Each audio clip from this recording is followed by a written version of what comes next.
You gotta love it. You gotta love it. Yes, man. Come on. Ladies and gentlemen, once again, a warm welcome to another brand new and exciting episode of Plumbing 101. Nedzina Langande Rendani Chibuda, aka Randy, your number one MC. But I never roll alone. Never.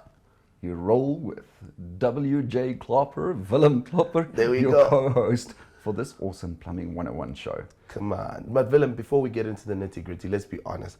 Talk about an upscale of note. I mean, look at this. Yeah. Isn't this a reflection of the growth of the plumbing industry? Let's just be honest, yeah? The growth and the evolving and moving forward, the professionalism. Yes. Doesn't this just look like professionalism? 100%. It exudes professionalism. It is, after all, a professional industry. I love that. But jumping straight into it, I know today's show is quite jam-packed. So we've got a lot to cover, but it excites me because it's all about the steps to follow in becoming a professional plumber. Let's get into it. Absolutely. You're so right. The fact is that on the PIRB side, we get an influx of inquiries from people who have an interest in becoming and following a career in the plumbing sector. Now, this episode is dedicated to those people, and we'll be sharing a lot of information about the requirements in becoming a plumber. And may I just add, Randy, that those questions or those inquiries that come in regarding how to become a plumber, how to get registered and how to get qualified, those inquiries come from both school leavers who have absolutely no experience within the plumbing industry, as well as from people who have been working in the plumbing industry for a while now and already have, experience within the plumbing sector. As I said, this is an exciting episode because this is a reflection that the perception around the industry is starting to shift. Absolutely. It's inclusive of everyone and it's professional. You have to go through certain things to be qualified and to become a professional plumber. But today's episode is also going to be based on giving you guidance, the full guidance on what steps you need to do from an academic level, to a practical level. There aren't any limitations. And we'll also be explaining on how and why it's important that we uplift the plumbing industry in South Africa. I'm so excited. And the professionalism of plumbing in South Africa. Yes. Let's talk about, before we get into the details and before we talk about all of the juicy details, let's hop straight into an ad break. We'll be right back.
Welcome back to our viewers back at home. Just in case you forgot, you still tuned in to this amazing show called Plumbing 101.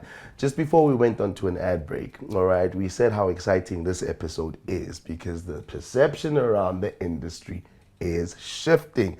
And we told you it's all about giving you guidance on what steps you need to follow in becoming a professional plumber. Now, I want to start off with a keyword.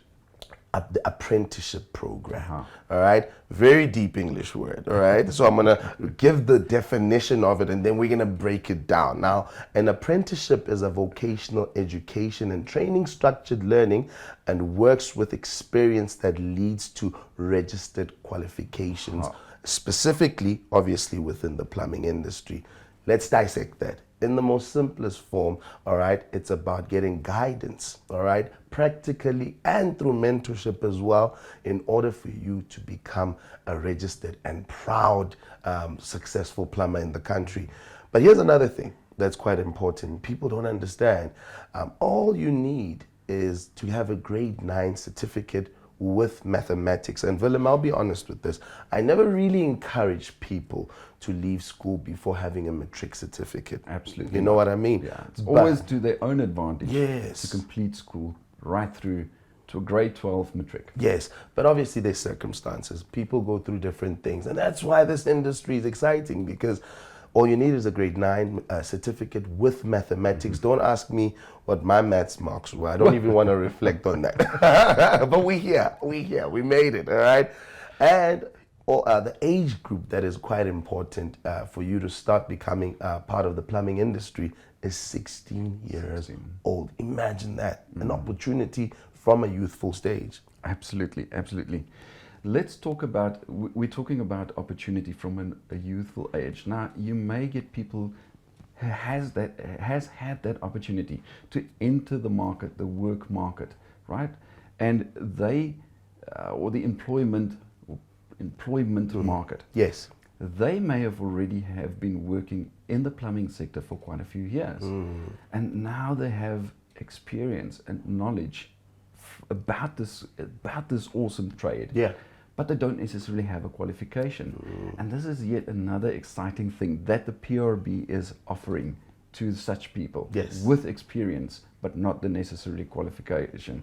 Yeah. They call it recognition of prior learning, or RPL. There we go. Yeah. And we'll be talking about the recognition of those prior skills and knowledge and experience within the industry, and the fact that the PIRB takes this knowledge, they mediate it and they assess it for the purposes of recognition and certification. Come on. And the requirements for RPL, looking at RPL and what the PIRB requires for you to sort of apply for and qualify for RPL, is a minimum of 3 years of experience within the plumbing sector. And also, unfortunately, in this case, instead of the young age of 16, you need to be 19 years of age, and of course older. Yeah. And for more information about RPL specifically, let's hop onto the PIRB's website and go and search for RPL, recognition of prior learning. You'll find all the relevant links and information in that regard. I have to mention this, and thank you for sharing about the RPL. You know, a lot of people have been part of this industry with so much experience. We've seen this at the road shows, Willem. You know, people who've been in the industry for over 30 years, you know, but still aren't accredited and qualified. So this gives a great opportunity. I mean, it's organizations such as the Plumbing Industry Registration Board. We have to mention the Institution of Plumbing South Africa, IOPSA, as well, for introducing this. This shows that they're encouraging inclusivity. But moving on to the next phase, the skills and abilities that are also required. I always say the most important one is passion. Don't make this a second and third optional career, you know? Make it a first choice career. And apart from that, you have to have excellent problem solving skills, you know? Don't take chances, really navigate, assess the scenario. You have to be a thinker, you know? So it's not a matter of just doing it. You have to be analytical in some way. And I always say this, women have this skill over men, and I could be wrong, but paying attention to detail is so important, because it encourages the ability to perform multiple tasks simultaneously, you know? And that's why I'd like to encourage young women. This is not just a male-orientated industry. It's bigger, it's inclusive of everyone, and an important one. And I think this one is broad in open industries, not just the plumbing industry, but excellent customer service skills. How are you going to grow? You can be the best plumber, but if you don't engage consumers in a way that, you know, they feel like you're honoring them, you're giving them a high level of quality service, you're not going to grow. You're not going to grow. And I think more than anything, pro-efficiency in basic mathematics and conversion of measurements. I did say earlier, I don't want to talk about my mathematics results in school, but you know what? I'm sure someone who's watching performed much better. Even Willem is smiling. He's like, But those are the skills and abilities that are required. Some of them, because I can add to that. You know, the fact is that they should also have some kind of knowledge and technical ability when it comes to the machines that they use, the tools, the equipment, and of course the materials that they have to use. Yes. But I want to get back to you saying about, you know, they need problem-solving skills, Yes. and that they should be proficient in basic mathematics at least. You know, because math is all about problem solving, isn't it? It is. That's why when you get a question in exams or tests, they call it a problem. Yeah. And you have to resolve Yes. that problem and solve that problem. And for that reason, a good knowledge of basic math is a very high requirement for the plumbing industry. And people may be asking, but why? Why would I need math in plumbing? Think about things like this. There are specific SANS standard requirements of how plumbing pipes should be installed. Just as an example, you know, drain pipes and sewage pipes should have specific gradients and falls at which they flow. Otherwise, you know, the sewage won't necessarily flow away properly and be disposed of properly. Can you imagine if you don't have the proper understanding of math and you can't calculate the correct gradients and falls? There are things like corner angles for pipes. You know, if a pipe, just listen to the technical podcast that we have with Mr. Richard Bailey, our technical guru. He will explain in there to you that when it comes into roof spacing, roof space is very confined and restricted.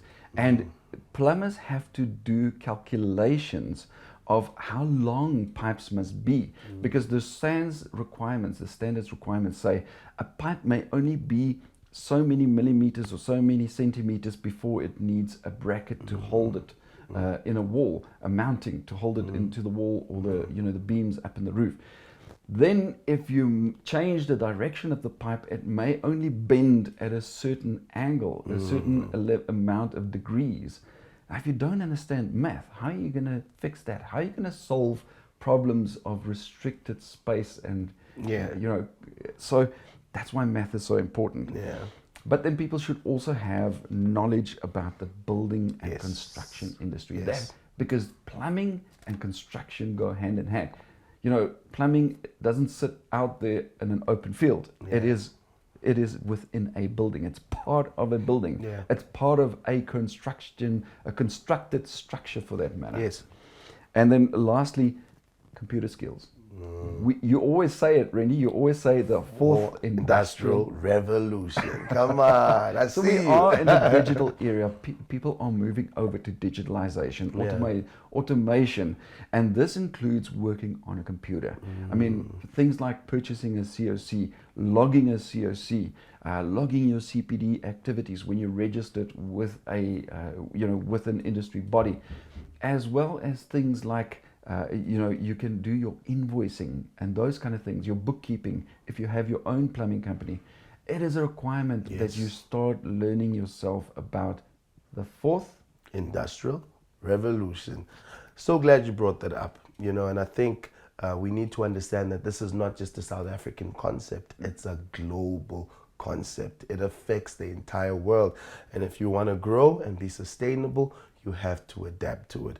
And from what you just mentioned, just a reminder to you youngsters, respect your maths teacher, all right? Respect your maths teacher. It's gonna make sense at the end. Hold on. And just, I mean, I must say this, repetition is the secret to mastery, you know? And another thing you touched on was we cannot view the industry in isolation. It's systematically connected to other trades and other industries. So that's also exciting. There's an expansion and opportunities that are endless. But I can see we're getting very passionate about this. I think we need to get a breather, all right? Absolutely. So before we continue, we're just gonna quickly take another ad break and we'll be right back. Coming up on Plumbing 101, our hosts discuss the duties and tasks required of a plumber. In the news, we discuss the impact of the plumbing industry on water demand. And later, we catch up with one of our proud plumbers. Stay tuned. We'll see you after the break. Being part of an industry professional body is a personal decision. To those who take pride in their trade, it stretches far beyond having a status of being licensed to issue certificates of compliance. To them, the consumer matters. As part of the plumbing industry, you help to bring the most valuable commodity to civilization. Water is life. Be sure to continue to reap the benefits of being a proudly PIRB registered plumber by continually renewing your registration. Welcome back. You are still tuned into your awesome plumbing TV show called Plumbing 101. Now we are continuing our discussion about becoming a plumber and working in the plumbing industry, what it requires and what the requirements are for becoming a plumber and following a career within the plumbing sector. And now we're going to move on to discussing the duties and the tasks of a plumber. And when people think about plumbing, the first thing that they are thinking is, number one, a toilet, a basin, taps, and a geyser. That's always the thing that comes into mind when people think of plumbing. But plumbing entails so much more. And plumbers are responsible not only for installing things and repairing things, but also for maintaining things, maintenance on things. So when we're looking at installing and repairing things, it goes far beyond the few things that I just mentioned now, the few items that I've just mentioned. Plumbers install complete water systems within constructed structures, homes, offices, shopping malls, those kind of things. They put in water system, water pipes to ensure that, the tap that I spoke about, at the basin that I spoke about, so when you turn that tap, there's actually flowing water coming out there. That's why they put in systems, entire systems. They install those entire systems. And they also install sanitation systems, because that's a thing on its own. That's a huge complex system on its own, because if it's done incorrectly, the risks involved in it being done incorrectly, it's health risks. If the dead stuff that comes out of your body, if it doesn't get disposed of properly, it's a health risk. In addition to the inconvenience of having it there if it's not properly disposed of. But plumbers install these things, and it's complex systems, and that's why plumbers are bright people and intellectual people, smart people. And they also repair it. When things go wrong, they come in, they fix it, repair it, they replace it. But then also maintenance. There are things like pipes and valves and fittings. Because of the constant usage thereof, it will have to be replaced. In the olden days, there were galvanized steel pipes in the walls. Those tend to rust over years. They need to be maintained. Your plumbing system in your home or your office needs to be maintained. Valves get worn out over time. They need to be replaced, so it forms part of the maintenance aspect of plumbing and the responsibilities of plumbers. And then obviously the maintenance on your drain systems and your fixtures in your homes. Like your basins, that's a fixture. A toilet is a fixture. Yes, it's a tool, but it's a fixture. So it needs to be maintained and kept, up to standard, fully functional for the consumer. I like what you're saying, Willem. I must say this. My favorite line. What's the favorite line? The plumbing industry is responsible for transporting the most valuable commodity. Your punchline would be water is life, and without this industry, there's no life. So imagine how broad and how broad it extends when it comes to the careers and responsibilities and the tasks and all of that, which you've just touched on. But I think one needs to understand that it's also quite important for the plumber to have the ability to team up with general contractors, electricians. We mentioned the whole systematic thinking, quite critical. We should not view things in isolation. This is a broad industry that affects other industries, that works with other industries, can't operate on its own. And you must have the ability to respond and diagnose and also resolve plumbing emergencies. You know, when you're dealing with water, things happen. I mean, we've driven in places where pipes have burst, water's flooding, you know, or drainage, sewage. We know that. We know the health hazards, which you've just mentioned. And there's no time to be sensitive. If you gotta get into that drain, you gotta get into that drain. So For the consumers, it's always an emergency. You need a plumber, and you need a plumber now. yes, there's no maybe. We can't wait. We need it now. You get what I'm saying? So I think it's quite important for people to critically understand that. But the plumber as well, you know, has to be, in a way, understand that performing routine inspections and plumbing and drainage systems is critical. There'll always be work. Willem mentioned it. Maintenance, new installations, you know, new developments. We see that in the urban areas, there's new developments that are continuously being brought and introduced. Who's going to be doing the plumbing? It's you. It's you. We talk about the fact that the plumbing industry is so interlinked and intertwined with other industries, like the electrician, you know, industry, like the roofing industry, for that matter, construction industry, architecture, engineering industries, and that is true. And that fact is that it opens up opportunities within the plumbing industry. The fact is, the plumbing industry is full of opportunities. Yes. When you think of plumbing and plumbing industry, it is not just plumbers who work in the plumbing industry. You know, there are so many things that can be done in the plumbing industry. Let's look at the fact that you can be a technical person, you can be an operator. So that means you're the actual plumber. You go out, you swing the pickaxe, you dig the trenches, you fix the pipes, you install the pipes, those kind of things. Those are the technical guys, right? You can work in the administrative side. Yes, the back office ladies who do the bookkeeping, who do the invoicing, who arrange the call-outs and follow the process of has the job been done on site and finished and completed. Those are administrative tasks. Yet, they still work within the plumbing industry. Yes. They're not plumbers, but they work within the plumbing industry. Salespeople within shops, you know, the retailers who sell plumbing supplies, tools, equipment, parts, those kind of things, they are in the plumbing industry. Yes. They don't need to be plumbers to be working in the plumbing industry.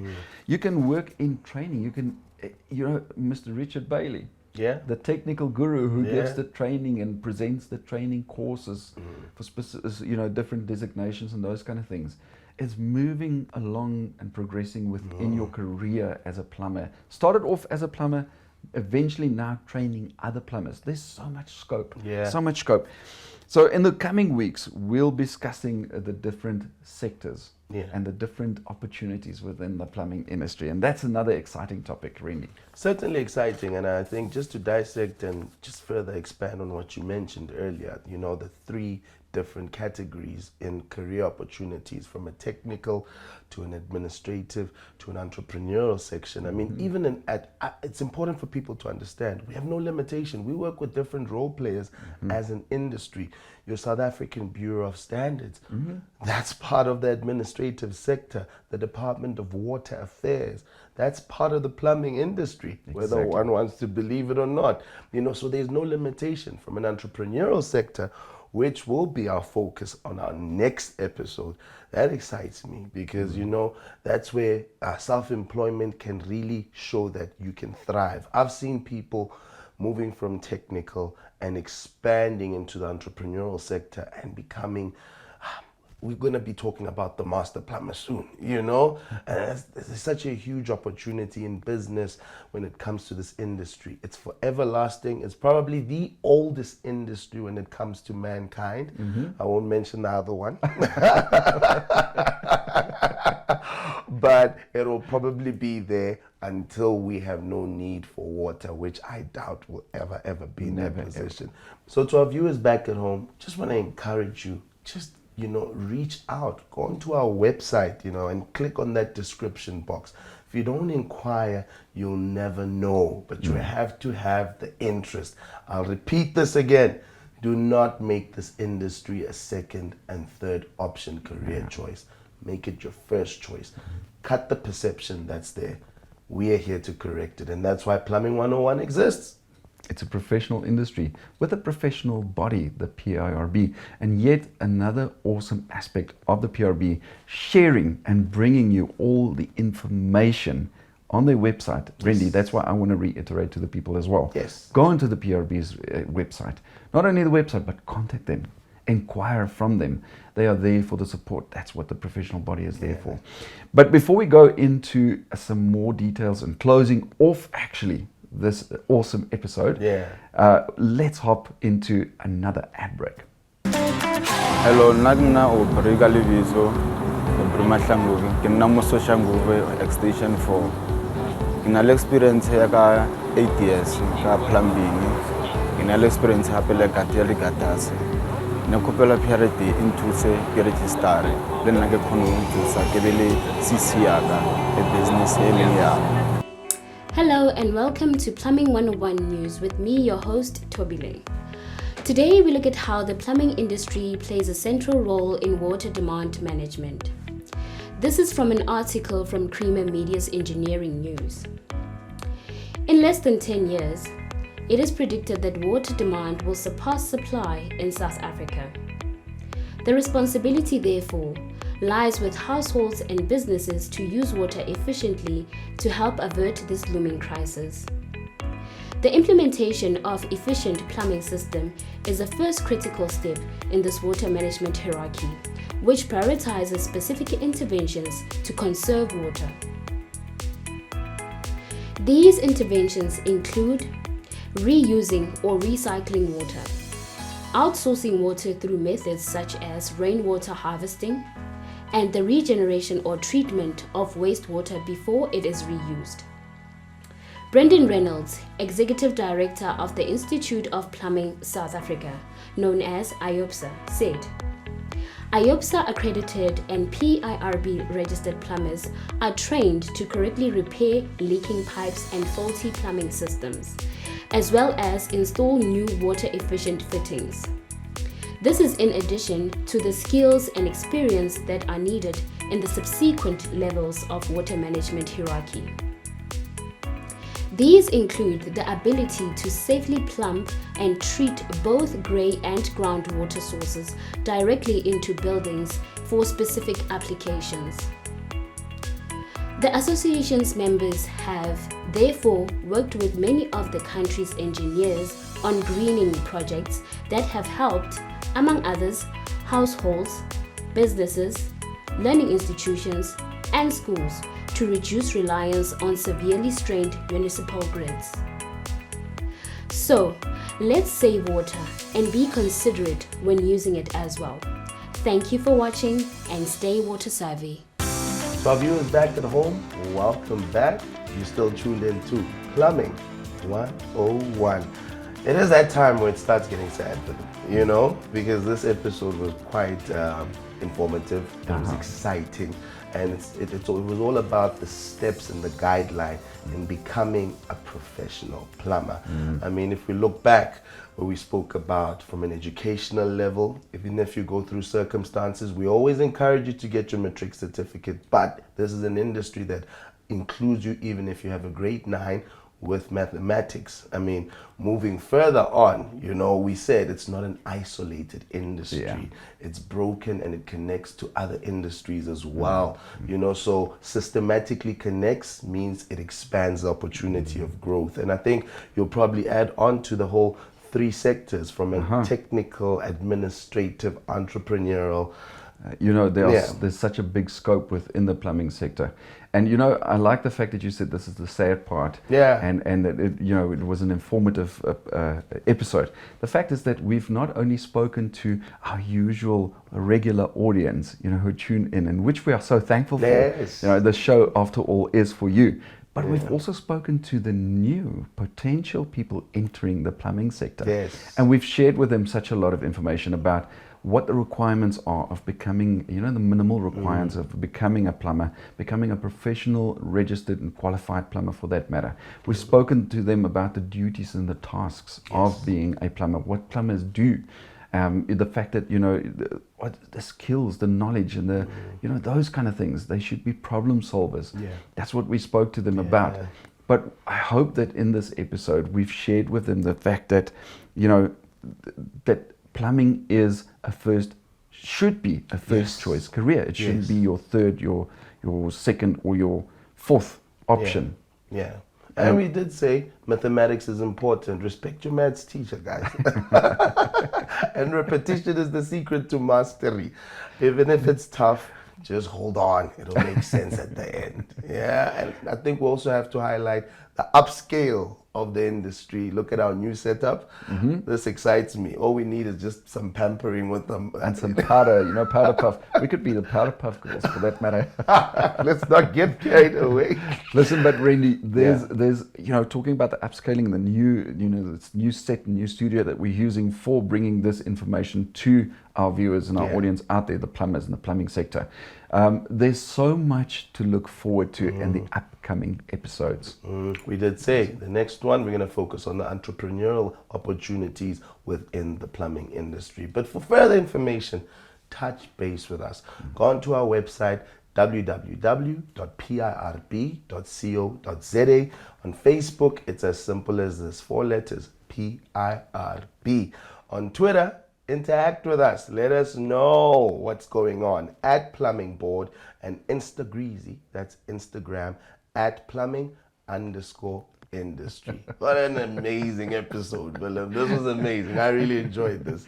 Yeah, well, I'm feeling excited, but it's strange that I'm feeling excited about saying we're closing off. We're saying goodbye to our audience.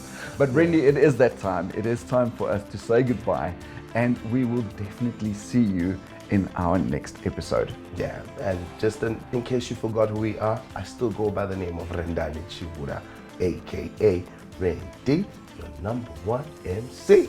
And your co-host, WJ Klopper, Willem Klopper, signing off, calling it a day. You gotta love it, you gotta love it. Yes, man.